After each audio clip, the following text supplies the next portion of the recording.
ನಮ್ಮ ತಂದೆ ತಾಯಿಗಳನ್ನ, ನಮ್ಮ ಅಜ್ಜಿ ತಾತನ್ನ ನಾವು ಆ ಥರ ಎಲ್ಲ ಮಾತಾಡ್ತೀವ ಸ್ನೇಹಿತರೆ?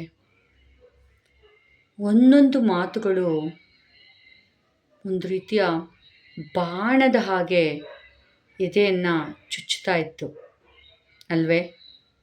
ಹಾಯ್, ಹಲೋ, ನಮಸ್ತೆ ಸ್ನೇಹಿತರೆ, welcome back to my channel. ನಾನು ಅನಿತಾ. ಇವತ್ತು ಪ್ರಸ್ತುತ ನಡೆದಂತಹ CJP ಪ್ರೊಟೆಸ್ಟ್ ಬಗ್ಗೆ ನಾನು ಮಾತಾಡಲಿಕ್ಕೆ ಇಚ್ಛೆಪಡ್ತೇನೆ. ನಮ್ಮ ಯುವ ಜನತೆ ಎತ್ತ ಸಾಕ್ತಾ ಇದ್ದಾರೆ.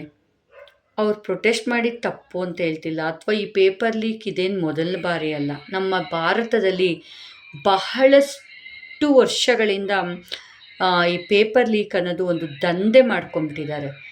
ಎಷ್ಟೋ ವರ್ಷ ಸೆಕೆಂಡ್ PUCದು ನಮ್ಮ ಕರ್ನಾಟಕದಲ್ಲಿ ಪೇಪರ್ ಲೀಕ್ ಆಗೋದು. ಆಗೆಲ್ಲ ಆ ಪೇಪರ್ ಲೀಕ್ ಆದ ವರ್ಷಗಳಲ್ಲಿ ನಮ್ಮ ಮಂತ್ರಿ ಮಹೋದಯರ ಮಕ್ಕಳು ಸೆಕೆಂಡ್ PUCಲಿದ್ದರು ಅನ್ನೋ ಒಂದು ಕಹಿ ಸತ್ಯ ನಮ್ಮ ಅರಿವಿಗೆ ಬಂದಿತ್ತು. ಅರ್ಥ ಆಯ್ತಾ? ಅಂದರೆ ತಮ್ಮ ಮಕ್ಕಳನ್ನು ಪಾಸ್ ಮಾಡೋದಕ್ಕೋಸ್ಕರ ಆ ವರ್ಷ ಎಲ್ಲ ಪೇಪರ್ಗಳು ಲೀಕ್ ಆಗಿತ್ತು ಅನ್ನೋದು ಒಂದು ಕಹಿ ಸತ್ಯ. ಈ ರೀತಿ ಯಾವಾಗ ಪೇಪರ್ ಎಲ್ಲ ಲೀಕ್ ಆಗುತ್ತೋ ಅವಾಗೆಲ್ಲ ಈ ರೀತಿಯ ದಂಗೆಗಳು ಸದಾ ಎದ್ದಿದ್ವು ಅಂತ ಇಲ್ಲ. ಎಲ್ಲಿ ಆ ಥರ ಸರ್ಕಾರಗಳಿತ್ತೋ ಅಂತಹ ಸಂದರ್ಭಗಳಲ್ಲಿ ಸಾಧಾರಣವಾಗಿ ಸಾಮಾನ್ಯವಾಗಿ ಪೇಪರ್ ಲೀಕ್ಗಳು ನಡೆದಿರ್ತಕ್ಕಂಥ ಘಟನೆಗಳು ಅಷ್ಟೇ ಕಹಿ ಸತ್ಯ ಸ್ನೇಹಿತರೆ. ಇದೆಲ್ಲ ತಿಳಿದು ಈ ಬಾರಿಯ ಪ್ರೊಟೆಸ್ಟ್ ಆರಂಭ ಆದದ್ದು ನೀಟ್ ಪೇಪರ್ ಲೀಕ್ ಅಂತ. ಆರಂಭ ಏನೋ ನೀಟ್ ಪೇಪರ್ ಅಂತ, ಆದರೆ ಅಲ್ಲಿನ ದೃಶ್ಯಗಳು, ಒಂದೊಂದು ದೃಶ್ಯಗಳು ಎದೆಯನ್ನು ನಡಗಿಸೋ ಹಾಗಿತ್ತು ಸ್ನೇಹಿತರೆ.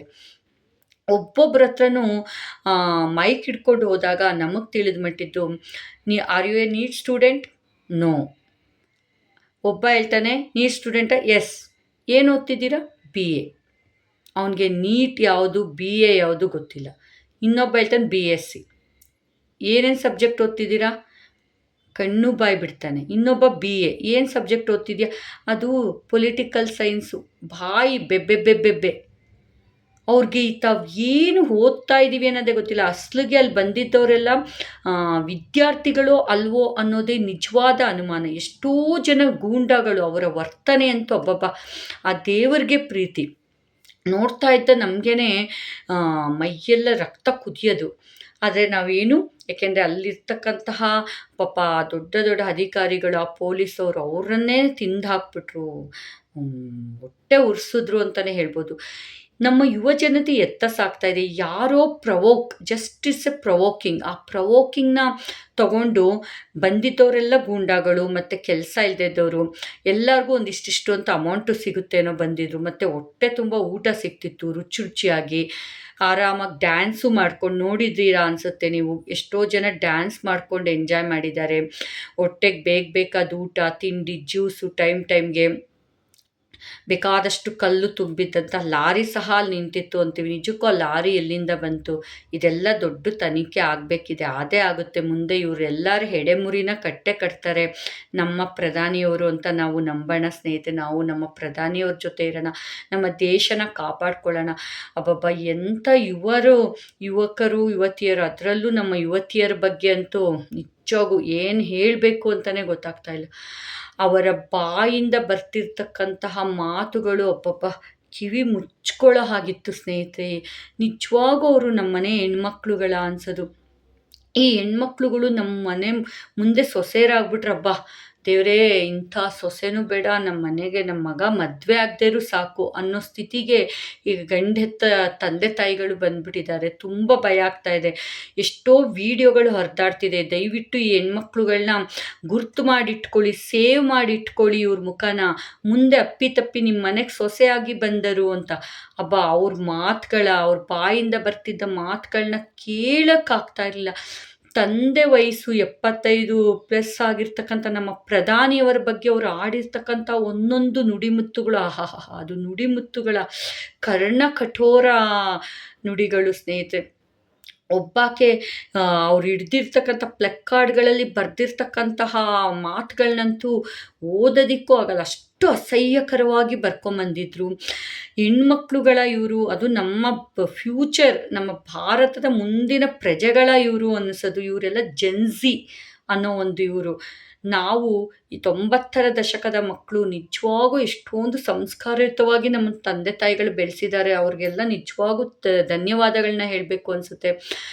ನಾವು ತಲೆ ಬಗ್ಗಿಸ್ಕೊಂಡು ಹೋಗ್ತಿದ್ವಿ, ತಲೆ ಬಗ್ಗಿಸ್ಕೊಂಬರ್ತಿದ್ವಿ, ಕಾಲೇಜ್ನ ಕಲ್ತಿಲ್ಲ ಅಂತಲ್ಲ, ಆದರೆ ನಮ್ಗೆ ಎಷ್ಟೊಂದು ರಿಸ್ಟ್ರಿಕ್ಷನ್ಸ್ಗಳಿತ್ತು, ಎಷ್ಟೊಂದು ಅಡೆತಡೆ ಇತ್ತು, ತುಂಬಾ ಕಾಳಜಿ ಇತ್ತು, ಮತ್ತು ತುಂಬ ಗೌರವಯುತವಾಗಿ ನಡ್ಕೊತಿದ್ವಿ. ನಮಗೆ ಅಲ್ಲಿ ಸರ್ ಬರ್ತಿದ್ದಾರೆ ಅಂದ್ರೇ ನಾವು ಇಲ್ಲಿ ತಲೆ ತಗ್ಗಿಸ್ಕೊಂಡು ಹೋಗ್ತಿದ್ವಿ, ಗೌರವ ಸೂಚನೆ ಕೊಡ್ತಿದ್ವಿ. ಅವ್ರು ನಮಗೇನೋ ಒಂದು ಹೇಳ್ಕೊಡ್ತಾರೆ ಅಥವಾ ಬೈದರು ಹೊಡೆದ್ರು ಅಂದರೆ ನಾವು ತಿರುಗಿಸಿ ಹೇಳ್ತಿರಲಿಲ್ಲ. ಮನೇಲಿ ಇರೋರು ಇನ್ನೂ 4 ಎಕ್ಸ್ಟ್ರಾ ಅವ್ರಿಗೆ ಏಟ್ ಕೊಡಿ ಅಂತ ಹೇಳ್ತೀರ. ಅಂಥ ಒಂದು ಕಾಲದ ಮಕ್ಕಳು ನಾವು, 90s ಚಿಲ್ಡ್ರನ್ನು. ಎಲ್ಲ ರೀತಿಯ ಅಪ್ಗ್ರೇಡ್ಗಳು, ಅದ್ಭುತಗಳು, ಸಾಧನೆಗಳು, ಒಂದೇನು ಅಚೀವ್ಮೆಂಟ್ ಎಲ್ಲವನ್ನ ನೋಡಿರ್ತಕ್ಕಂತಹ ಮಕ್ಕಳು ನಾವು. ಅಷ್ಟೆಲ್ಲ ನೋಡಿರ್ತಕ್ಕಂತಹ ಅದರಲ್ಲೂ ನಾವು ಹೆಣ್ಮಕ್ಳು ಎಷ್ಟೊಂದು ಗೌರವಯುತವಾಗಿ ಬದುಕಿದಂಥವ್ರು. ಒಮ್ಮೆ ಒಂದು ಸಣ್ಣ ಇನ್ಸಿಡೆಂಟ್ ಹೇಳ್ತೀನಿ, ಈಗ ನಗು ಬರುತ್ತೆ ನನಗೆ. ಆಗ ಈಗ ಅಂದರೆ ನಾನು BSc ಓದ್ತಿರ್ತಕ್ಕಂತಹ ಒಂದು ಸುಮಾರು 93ನಲ್ಲೋ 91 to 92ನಲ್ಲೋ ನಡೆದ ಘಟನೆ. ನಾನು ಆಗ ಕಾಲೇಜ್ಗೆ ಎಂಟ್ರಿ ಕೊಡ್ತಿದ್ದೆ. ಮಾಡಿ ಮೇಲೆ ನಿಂತಿರ್ತಕ್ಕಂಥ ಹುಡುಗರಿದ್ರು. ನಾನು ಸಾಮಾನ್ಯ ಅವಾಗೆಲ್ಲ ತುಂಬ ತಲೆ ಬಗ್ಗಿಸ್ಕೊಂಡೇ ನಡೀತಿದ್ದಿದ್ದು. ಹೀಗೆ ತಲೆ ಬಗ್ಗಿಸ್ಕೊಂಡು ಕಾಲೇಜ್ಗೆ ಎಂಟ್ರಿ ಕೊಡೋ ಸಂದರ್ಭದಲ್ಲಿ ಮೇಲೆ ನಿಂತಿದ್ದ ಹುಡುಗರು ಅನಿತಾ ಅಂತ ನನ್ನ ಹೆಸರು ಕೂಗ್ಬಿಟ್ರು. ಯಾರೋ ಒಬ್ಬ. ಎಷ್ಟು ಭಯ ಆಯಿತು ಅಂದರೆ ಸ್ನೇಹಿತರೆ, ನಾನು ಮೆಟ್ಲತ್ತಿ ಅವ್ರ ಮುಂದೆನೇ ಪಾಸ್ ಆಗಬೇಕು. ಕೈ ಕಾಲೆಲ್ಲ ಜಸ್ಟ್ ಥರ ಶಿವರಿಂಗ್, ಮೊದಲೇ ಬೆವರು ಇನ್ನೂ ಶಿವರಿಂಗ್ ಆಗಿಬಿಟ್ಟಿದೆ. ನಡುಕೊಂಡು ಫುಲ್ಲು ತಲೆ ತಗ್ಗಿಸ್ಕೊಂಡು ಹೋಗಿದ್ದೀನಿ. ಅಷ್ಟು ಭಯ ನನಗೆ. ಯಾರು ನನ್ನ ಹೆಸರು, ನಮ್ಮ ಅತ್ತೆ ಮಗ ನನ್ನ ಪಕ್ಕದ ಮನೇಲಿ, ಅವನು ನಾನು ಎಲ್ಲ ಜೊತೆಲೇ ಓದಿದ್ದು ಒಂದೇ ಕಾಲೇಜ್. ಅವನು ಆವತ್ತು ಸಂಜೆ ಬಂದು ಹೇಳ್ದ, ಅದು ಯಾರೋ ಹೆಸ್ರು ಹೇಳ್ಬಿಟ್ಟು ಅವನು ನಿನ್ನ ಹೆಸ್ರು ಕೂಗಿದ್ದು ಅಂತ. ಅಷ್ಟೇ, ಸುಮ್ಮನೆ ಕೂಗಿದ್ದು. ಒಬ್ಬ ನಂಗೆ ಎಷ್ಟು ಹೆದರ್ಕೊಂಡಿದ್ದೆ. ಈಗ ನಗು ಬರುತ್ತೆ. ಅಂದರೆ ಆಗ ನನ್ನಲ್ಲಿ ಯಾವುದೇ ಬೋಲ್ಡ್ನೆಸ್ ಇಲ್ಲ. ಈಗ I am totally different, bold ಆಗಿದ್ದೀನಿ. ಹಾಗಂತ ಈ ಒಂದು CGP ಪ್ರೊಟೆಸ್ಟಲ್ಲಿ ನೋಡ್ತಕ್ಕಂಥ ಹೆಣ್ಮಕ್ಳು ಅಷ್ಟಲ್ಲ, ಅಂಥ ಒಂದು ಚೇಂಜಸ್ ಬೇಡವೇ ಬೇಡ ಯಾವ ಹೆಣ್ಮಕ್ಳಿಗೂ. ಹಿಂಗೆ me or my daughter is also not like that ಅನ್ಕೋತೀನಿ. ಬೋಲ್ಡ್ನೆಸ್ ಇರಬೇಕು. ಒಬ್ಬೊಬ್ಬ ಅವರು ಅಲ್ಲಿ ಅಕ್ಷರಶಃ ಅಸ್ಲಿಗೆ ಅವ್ರಿಗೆ ಏನು ಮಾಡ್ತಾಯಿದ್ರು, ಏನು ಮಾತಾಡ್ತಾಯಿದ್ರು ಅನ್ನೋದೇ ಮೋಸ್ಟ್ಲಿ ಇಲ್ಲಿಗೂ ಕನೆಕ್ಷನ್ನೇ ಇರಲಿಲ್ಲ ಅವತ್ತು ಅನಿಸುತ್ತೆ. ಅಥವಾ ಈ ಕನೆಕ್ಷನ್ ಇದ್ದೇ ತಿಳಿದೇ ಇಲ್ಲಿಗೂ ಕನೆಕ್ಷನ್ ಇದ್ದೇ ಮಾತಾಡಿದ್ರ ಖಂಡಿತ ಗೊತ್ತಿಲ್ಲ. ಆ ತಿಳಿದೇ ಮಾತಾಡಿದರೆ ಅಕ್ಷರಶಃ ಕ್ಷಮೆಗೆ ಅನರ್ಹರವರು. ನಮ್ಮ ಕ್ಷಮೆ ಅಂತೂ ಅವ್ರಿಗೆ ಅನರ್ಹರು. ಪಾಪ ಪ್ರಧಾನಿಯವರ ತಾಯಿ ಬಗ್ಗೆ, ಗಂಡು ಮಕ್ಕಳು ಅನ್ಕೋತೀವಿ, ಅಮ್ಮನ ಬಗ್ಗೆ ಎಲ್ಲ ಕೆಟ್ಟದಾಗಿ ಮಾತಾಡೋದು. ಅಬ್ಬಬ್ಬಾ, ಹೆಣ್ಮಕ್ಳು, ನಮ್ಮ ಈ ಜೆನ್ಝಿ ಹೆಣ್ಮಕ್ಳು ಅಬ್ಬಬ್ಬಾ ಯಾವ ಮಟ್ಟು ಕೊಟ್ಟೋಗ್ಬಿಟ್ಟಿದ್ದಾರೆ. ಅವ್ರ ಹೆತ್ತು ತಂದೆ ತಾಯಿಗಳು ನಿಜವಾಗೂ ಅವ್ರ ಜನ್ಮ ಸಾರ್ಥಕವಾಯಿತು ಅನ್ಸುತ್ತೆ, ಇಂಥ ಹೆಣ್ಮಕ್ಳಿಗೆ ಜನ್ಮ ಕೊಟ್ಟಿದ್ದಕ್ಕೆ.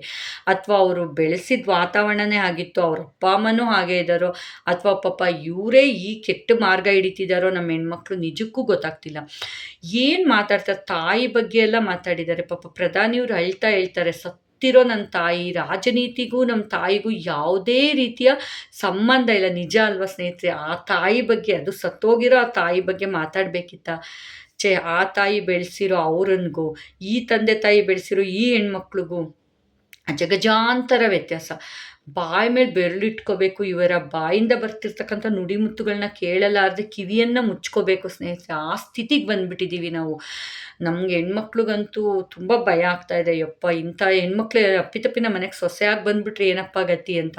ಅಷ್ಟು ನಮ್ಮ ಗಂಡ್ಮಕ್ಳು ಜೀವನನೇ ಅಕ್ಷರಶಃ ಸಂಪೂರ್ಣ ನಾಶ ಆಗಿಬಿಡುತ್ತೆ.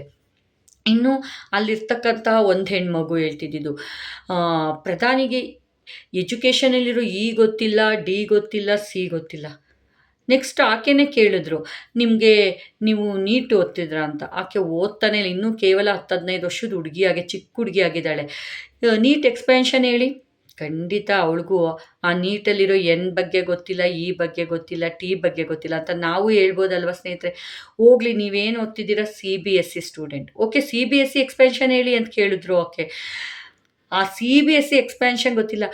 ಅದು ಕಲ್ತ್ಕೊಂಬಂದಿದ್ದೆ, ಈಗ ಮರ್ತೋಯ್ತು ಅಂತಾಳೆ. ಎಂಥ ಸ್ಟೂಡೆಂಟ್ ಅವಳು! ತಾನು ಓದ್ತಿರೋ CBSE ಬೋರ್ಡ್ CBSE ಎಕ್ಸ್ಪ್ಯಾನ್ಷನ್ ಅವಳಿಗೆ she fail to expand it. ಇಂತಹ ಸ್ಟೂಡೆಂಟು ಅಸ್ಲಿಗಾಕೆ ಸ್ಟೂಡೆಂಟ ಅಲ್ವಾ ಅನಿಸುತ್ತೆ. ಸುಮ್ಮನೆ ಟೈಮ್ ಪಾಸ್ ಮಾಡೋಕ್ಕೆ ಅಥವಾ ಒಂದು ಜೋಶಲ್ಲಿ ಬಂದುಬಿಟ್ಟಿದ್ದಾರೆ ಈ ಮಕ್ಕಳೆಲ್ಲ. ಅದರಲ್ಲಿ ಇನ್ನೊಂದು ತೀರ ಪುಟ್ಟ ಹುಡುಗಿ, ಅದು ಒಂದು 10-14 ವರ್ಷದ ಹುಡುಗಿ ಅನಿಸುತ್ತೆ. ಎಷ್ಟು ಹುಚ್ಚುಚ್ಚಾಗಿ ಮಾತಾಡಿದ್ದಾಳೆ ಅಂದರೆ, ಪೀರಿಯಡ್ಸ್ ಬಗ್ಗೆ ಮಾತಾಡಿದ್ದು. ಪ್ರಧಾನಮಂತ್ರಿಗೆ ಪೀರಿಯಡ್ಸ್ ಆಗುತ್ತಂತೆ. ಛೀ, ನಾಚಿಕೆ ಆಗಬೇಕು. ನೀನೊಂದು ಹೆಣ್ಣು ಮಗು, ಪುಟಾಣಿ ಹುಡುಗಿ ನೀನು. ನಿಜವಾಗೂ ನೀನು ಬಾಯಲ್ಲಿ ಬರೋ ಮಾತಾ, ಪೀರಿಯಡ್ಸ್ ಆಗಿದೆ, ಅವ್ರು ಪ್ರೆಗ್ನೆಂಟ್ ಆಗ್ತಾರೆ, ಪಾಪ ಅವ್ರು ಇದ್ರೊಳಗಡೆ ಇದ್ದಾರೆ, ಅದಕ್ಕೆ ಅವರು ನಮ್ಮನ್ನು ಎದುರಿಸೋಕೆ ಈಚೆ ಬಂದಿಲ್ಲ. ಇದೆಲ್ಲ ನೀನು ಆಡೋ ಮಾತುಗಳ, ಏನು ಮಾತುಗಳು! ಅಬ್ಬಬ್ಬ, ನಿಜವಾಗೂ ಹುಚ್ಚು ಹಿಡಿದಿತ್ತು. ಅಕ್ಷರಶಃ ತಲೆಯಲ್ಲಿ ಒಂದು ಜುನೂನ್ ಅಂತಾರೆ, ಜುನೂನಿತ್ತು. ಆ ಜುನೂನ್ ಅನ್ನೋದು ಯಾವಾಗೂ ಪಾಸಿಟಿವ್ ಆಗಿರಬೇಕು. ದೇಶವನ್ನು ಅಭಿವೃದ್ಧಿಯ ಪಥದತ್ತ ತಗೊಂಡೋಗೋ ಮಟ್ಟಿಗೆ ನಿಮ್ಮ ಜುನೂನು ಇರಬೇಕು ಸ್ನೇಹಿತರೆ. ನೀವೆಲ್ಲ ಜೆನ್ಸಿಗಳು ದೇಶನ ಕಾಪಾಡಬೇಕು. ಮುಂದೆ ನೀವೇ ಈ ದೇಶನ ಬೆಳೆಸಬೇಕು. ಇವತ್ತಿನ ಒಂದು CJP ಪ್ರೊಟೆಸ್ಟಲ್ಲಿ ನಮ್ಮ ಹೆಣ್ಮಕ್ಳು ಇದ್ದಾರಲ್ಲ, ಅವ್ರು ಆಡಿದ ಮಾತುಗಳು ಇಡೀ ನಮ್ಮ ದೇಶ ಆಚೆ ವಿದೇಶ, ಇಡೀ ಪ್ರಪಂಚದಾದ್ಯಂತ ನೀವೆಲ್ಲ ಶೋ ಆಗಿದ್ದೀರಾ ಅನ್ನೋದಾದ್ರು ನೆನ್ಪಿಟ್ಕೊಳ್ಳಿ. ಮುಂದೆ ಆ ದೇಶಗಳಿಗೂ ಸಹ ನಿಮ್ಗೆ ಎಂಟ್ರಿ ಸಿಗಲ್ಲ ಅನಿಸುತ್ತೆ. ಯಾವುದೇ ಗೌರ್ಮೆಂಟ್ ಜಾಬ್ ಅಂತೂ ಕನಸೆ. ಅಪ್ಪಿತಪ್ಪಿ ನೀವು ಒಳ್ಳೆ ಸ್ಟೂಡೆಂಟ್ ಆಗಿದೆ. ಎಷ್ಟೋ ಜನ ಎಲ್ಲ ಗೂಂಡಾಗಳೇ ಅಲ್ಲಿ ಬಂದಿದ್ದು. ಯಾವ ವಿಷಯಕ್ಕೆ ನಾವು ಅಲ್ಲಿ ಪ್ರೊಟೆಸ್ಟ್ ಮಾಡ್ತಿದ್ವಿ ಅನ್ನೋದೇ ಎಷ್ಟೋ ಜನಕ್ಕೆ ಗೊತ್ತಿರಲಿಲ್ಲ. ಎಂಥ ದುರಂತೆ ಅಲ್ವಾ. ಅಲ್ಲಿಗೆ ಅವರೆಲ್ಲ ಜಸ್ಟ್ ಒಂದು ಗೂಂಡಾಗಿರಿ ಮಾಡಲಿಕ್ಕೆ ಬಂದಿದ್ರು, ಸುಮ್ಮನೆ ದಂಗೆ, ಹಟಾವೋ ಅಂತ. ಏನು ಅವ್ರಿಗೆ ಅದ್ರ ಅರ್ಥನೂ ಗೊತ್ತಿರಲಿಲ್ಲ. ಆಮೇಲೆ ಅಲ್ಲಿ ಉಪವಾಸ ಮಾಡ್ತಿದ್ದಂತಹ ವ್ಯಕ್ತಿ ಅಂತೂ ಅಸ್ಲಿಗಾತ ಸೈಂಟಿಸ್ಟೇ ಅಲ್ಲ ಅಂತಾರೆ. ಅದು ಕಾಂಗ್ರೆಸ್ ಸರ್ಕಾರನೇ ಅವ್ರನ್ನ ಬಂಧಿಸಕ್ಕೆ ಹೊರಟಿತ್ತು ಅನ್ನೋ ಸುದ್ದಿಗಳು ಇದೆ. ಅಲ್ಲಿಗೆ ಆತ ಯಾವ ರೀತಿ ಉಪವಾಸ ಮಾಡಿದ, ಆತ ಕುಡಿತಿದ್ದ ನೀರಲ್ಲಿ ಶುಗರ್ ಇತ್ತು ಅನಿಸುತ್ತೆ. ಯಾಕೆಂದರೆ ಸುಸ್ತಾಗದೇ ಇರೋ ರೀತಿ. ಅದನ್ನು ಯಾರು ಟೆಸ್ಟ್ ಮಾಡಿದ್ರು? ಯಾರೂ ಮಾಡಲಿಲ್ಲ ಅಲ್ವಾ. ಇಷ್ಟೆಲ್ಲ ಮೋಸಗಳು ನಡೆದೋಗ್ಬಿಟ್ಟಿದೆ ಸರ್ಕಾರದ ವಿರುದ್ಧ. ಆದರೆ ಸರ್ಕಾರ ಮೌನ ಮಾಡಿದೆ. ಆ ಮೌನಕ್ಕೆ ಬೆಲೆನ ಈ ಮಕ್ಕಳು ತೆರ್ತಾರೆ ಮುಂದೆ. ಅವ್ರ ಭವಿಷ್ಯ ತುಂಬ ಕಷ್ಟ ಇದೆ. ಅವ್ರು ಏನೋ ಅಂದ್ಕೊಂಬಿಟ್ಟಿದ್ದಾರೆ. ಇಲ್ಲಿ ನೀಟ್ ಬರೆದಿರ್ತವನು ಒಬ್ಬ ಇರಲಿಲ್ಲ. ಕಡೆಗೆ ಆ ಒಂದು ಅಭಿಜಿತ್ ಪಡ್ಕೇನೋ ಅವ್ನು ಯಾರು, ಅವನಂತೂ ಅಮೇರಿಕಾದಿಂದ ಬಂದು ತಾನೊಂದು ಇಲ್ಲಿ CJP ಪಕ್ಷ ಸ್ಥಾಪಕನಾಗಿದ್ದೀನಿ, ನೆಕ್ಸ್ಟು ನಾನು BJP ಥರ ದೊಡ್ಡ ಪಕ್ಷವಾಗಿ ಹೊರಹೊಮ್ತೀನಿ, ರಾಜಕೀಯನೇ ನೆಕ್ಸ್ಟ್ ಸ್ಟೆಪ್. ಯಾವುದೇ ಒಂದು ಸಣ್ಣ ಸಂಘ ಸಂಸ್ಥೆ ಅಂತ ಮಾಡ್ತಾರೆ ನೋಡಿ ಸ್ನೇಹಿತರೆ, ಅವರ ಮುಂದಿನ ಉದ್ದೇಶ ಅಥವಾ ಮೊದಲ ಉದ್ದೇಶನೇ ಅದು. ನೆಕ್ಸ್ಟು ಸ್ಟೆಪ್ ಇಂಟು ದ ರಾಜಕೀಯ, ಪೊಲಿಟಿಕಲ್ಗೆ ಎಂಟ್ರಿ ಕೊಡೋದು. ದೊಡ್ಡ ಪಕ್ಷವಾಗಿ ಹೊಮ್ತೀವಿ ಅಂದ್ಕೊಂಡಿರ್ತಾರೆ. ಇವ್ರಿಗೆಲ್ಲ ಅಕ್ಷರಶಃ ಒಂದು ಠೇವಣಿ ಉಳಿದ್ರೆ ಹೆಚ್ಚು. ತಾವೇ ಗೆಲ್ತಾರೋ ಇಲ್ವೋ ನಿಂತ್ಕೊಳ್ಳಿ, ನೆಕ್ಸ್ಟ್ ಸ್ಟೆಪ್ ನೋಡ್ತಾ ಇರಿ. ಇವ್ರಿಗೆ ಕಪಿಲ್ ಸಿಬಲ್ ಎಂಥ ದೊಡ್ಡ ಲಾಯರ್, ಅವನು 1 ಕೋಟಿ ಫಂಡ್ ಕೊಡ್ತೀನಿ ಅಂತ ಅನೌನ್ಸ್ ಮಾಡಿದ್ದಾನೆ. ಫುಲ್ ಸಪೋರ್ಟ್ ಮಾಡಿದ್ದಾನೆ. ಇರಲಿ ಎಲ್ಲರನ್ನೂ ನಮ್ಮ ಮೋದಿಯವ್ರ ಜೊತೆ ನಾವೆಲ್ಲ ಇರೋಣ. ನಾವು ಯಾರೆಲ್ಲ ವಿವೇಚನೆಯುಳ್ಳಂತಹ ವ್ಯಕ್ತಿಗಳಿದ್ದೀವಿ, ದಯವಿಟ್ಟು ನಮ್ಮ ದೇಶನ ಉಳಿಸ್ಕೊಳ್ಳೋಣ. ನಮ್ಮ ದೇಶನ ಆಮೇಲೆ ಅಲ್ಲಿ ಅವರ ಮುದ್ದ ಇದ್ದಿದ್ದೆ NEET paper leak, Dharmendra Pradhan ಅವರ ರೆಸಿಗ್ನೇಷನ್ನು. ಆದರೆ ಆ ಮುದ್ದನ ಬಿಟ್ಬಿಟ್ಟು ಅವರು ಮಾಡಿದ್ದೇ ಬೇರೆ. ಅವನು ಯಾರೋ ಉಮರ್ ಖಯಾದು ಯಾರೋ, ಇದು 370 ಕಲಂನ ತೆಗ್ದಾಕಿದ ತಪ್ಪು, ಈ ಥರ ಅವನು ಯಾರೋ ಜೈಲಲ್ಲಿರೋನ್ನ ಬಿಡುಗಡೆ ಮಾಡಿ ಎಲ್ಲೆಲ್ಲಿಗೂ ಹೊಟ್ಟೋಯ್ತು. ಪಾಕಿಸ್ತಾನ, ಇನ್ನೊಂದು ಮತ್ತೊಂದು, ಮುಸ್ಲಿಂ, ಇದೆಲ್ಲ ಅಲ್ವೇ ಅಲ್ಲ ಅಸ್ಲಿ ಮುದ್ದ ಇದ್ದಿದ್ದು. ಆಮೇಲೆ ರಾಮ ಸೀತೆ, ಎಲ್ಲಿಗೆ ಹೋದ್ರಿ ನೀವು? ನಿಜವಾಗೂ ಇದು ಫುಲ್ಲು ಟ್ರ್ಯಾಕ್ ಬಿಟ್ಟು ರೈಲು ಹಳಿ ತಪ್ಪಲಿಕ್ಕೆ ಅಂತಲೇ ಆರಂಭ ಆದಿದ್ದು ನಿಮ್ಮ ಪ್ರೊಟೆಸ್ಟ್ ಅನ್ನೋದು ಅರಿವಿಗೆ ಬಂದಿದೆ ನಮಗೆ. ನಿಮ್ಮ ಎಡೆಮುರಿನ ಕಟ್ತಾರೆ. ನಿಮ್ಮ ಎಗ್ಗು ಸಿಗ್ಗಿಲ್ಲದ ನಾಲ್ಗೆಯಿಂದ ಮಾತಾಡಿದಿಲ್ಲ. ಒಂದೊಂದು ಮಾತಿಗೂ ನಮ್ಮ ಪ್ರಧಾನಿಯವರು ಅಮಿತ್ ಶಾ ಅವರು ಇಷ್ಟರಲ್ಲೇ ಉತ್ತರ ಕೊಡ್ತಾರೆ. ನಿಧಾನ ಆಗ್ಬೋದು ಸಮಯ, but I think they are all going to be get there. ಅವ್ರು ಏನು ತಪ್ಪು ಮಾಡಿದ್ದಾರೆ ಅದಕ್ಕೆ ತಕ್ಕ ಶಿಕ್ಷೆ ಆದೇ ಆಗುತ್ತೆ. ಅದಕ್ಕೂ ಎದುರಿಸ್ತಾ ಇದ್ದಾರೆ.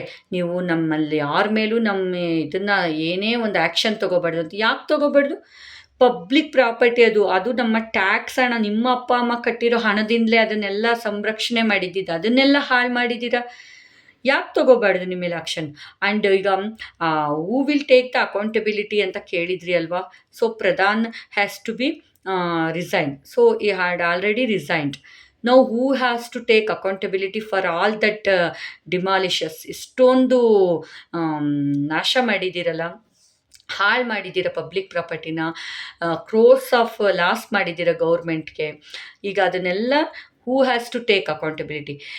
You people, because you have destroyed all those things, so you have to take accountability, especially those who in your back, like Abhijit Padke. These people has to take that accountability for all these destroyness. So you have to, must and should take accountability. Okay guys, ಏನು ಅನ್ನಿಸ್ತು ಈ ನನ್ನ ಮಾತುಗಳು? ನಾವೆಲ್ಲ ಎಚ್ಚೆತ್ಕೋಬೇಕು ಸ್ನೇಹಿತರೆ. ಆದಷ್ಟು ನಾವು ನಮ್ಮ ದೇಶದಲ್ಲಿ ನಿಜವಾಗೂ ಸುರಕ್ಷಿತವಾಗಿದ್ದೀವಿ. ಇದನ್ನು ಹಿಂದೂ ರಾಷ್ಟ್ರವೇ ಆಗಿತ್ತು, ಹಿಂದೂ ರಾಷ್ಟ್ರವನ್ನೇ ಮಾಡೋಣ. ಯಾಕೆಂದರೆ ನಮ್ಮ ಜೊತೆ ಅನಾದಿ ಕಾಲದಿಂದಲೂ ಇರ್ತಕ್ಕಂಥ ಮುಸ್ಲಿಮ್ರ ಮೇಲೆ ನಮ್ಗೆ ಯಾವುದೇ ದ್ವೇಷ ಇಲ್ಲ. ಆದರೆ ಅವರಲ್ಲೇ ಇರ್ತಕ್ಕಂಥ ಈ ಸಣ್ಣ ಪುಟ್ಟ ಕ್ರಿಮಿಕೀಟಗಳಿರ್ತಾರಲ್ಲ, ಈ ಬಾಂಗ್ಲಾ ಮುಸ್ಲಿಮ್ಸ್, ಇವ್ರನ್ನೆಲ್ಲ ನಾವು ಓಡಿಸ್ಲೇಬೇಕು. ಇಲ್ಲಾಂದರೆ ನಮಗೆ ನಾಳೆ ಒಂದು ಸಣ್ಣ ಜಾಗ ಇರಲ್ಲ ಈ ಇಂಡಿಯಾದಲ್ಲಿ ಇರೋದಕ್ಕೆ ಅಂತ ಹೇಳಲಿಕ್ಕೆ ಇಚ್ಛೆಪಡ್ತೀನಿ. ಈಗಲೇ ಎಚ್ಚೆತ್ಕೊಳ್ಳೋಣ, ನಮ್ಮ ಮನೆ ಹೆಣ್ಮಕ್ಳನ್ನ ನಿಜವಾಗೂ ಸರಿಯಾದ ದಿಸೆಯಲ್ಲಿ ಬೆಳೆಸೋಣ. ಇಲ್ಲಾಂದರೆ ನಾಳೆ ನಾವೇ ಪಶ್ಚಾತ್ತಾಪ ಪಡೋ ಮಟ್ಟಿಗಾಗುತ್ತೆ ಅಂತ ಹೇಳ್ತಾ ಈ ನನ್ನೆಲ್ಲ ಮಾತುಗಳನ್ನ ಮುಗಿಸ್ತೀನಿ ಸ್ನೇಹಿತರೆ. ನಿಮ್ಗೆ ಏನು ಅನ್ನಿಸ್ತು ದಯವಿಟ್ಟು ಸಪೋರ್ಟ್ ಮಾಡಿ ನನ್ನ ಚಾನಲ್ಗೆ. ಇನ್ನೂ ಈ ರೀತಿ ಹೆಚ್ಚಿನ ವೀಡಿಯೋಗಳಿಗೋಸ್ಕರ ಮತ್ತು ನಿಮ್ಮ ಅಭಿಪ್ರಾಯನ ತಿಳಿಸಿ ಈ ವಿಡಿಯೋ ಬಗ್ಗೆ. ನಾನು Anita, signing off. Thank you.